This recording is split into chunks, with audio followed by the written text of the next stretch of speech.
Yan, try lang. Yeah, check nyo itong nandito sa bandang. Kulang ng ilaw, diba? Ilaw. Kailangan ba mas maraming ilaw para masaya? Hello guys! So, ngayon ako ay mag-vlog ako ng aking napamili sa SM Mall of Asia ng isang araw. This is a haul video ang mga napamili ko nitong mga nakaraang araw at ipapakita ko sa inyo ito isa-isa. Okay?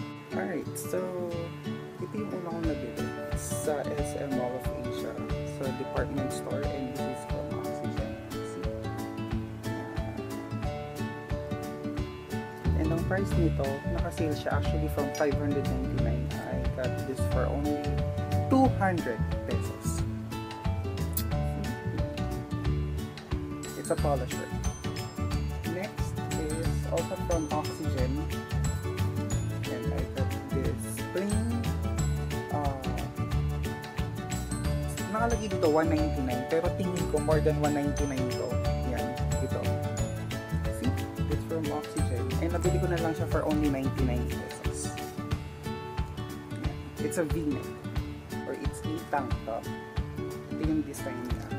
Nahilig kasi ako sa top top eh. Yan yung design niya. And it's naka-sale siya ng 50% off. So, sabi dito 199.75. Nabili ko na lang siya ng 100 pesos. Yan. Tank top. Last is, this is from Coco Republic ulit. And it's a floral tank top. See? It's nice, no? Naka-sale din siya. It's 50% off. So, from 299 pesos, it's only 150. See? Kung nakikita niyo siya. Sorry. Kita ba? Ayan. So, yun lang guys. And see you on my next vlog. Okay? Bye-bye!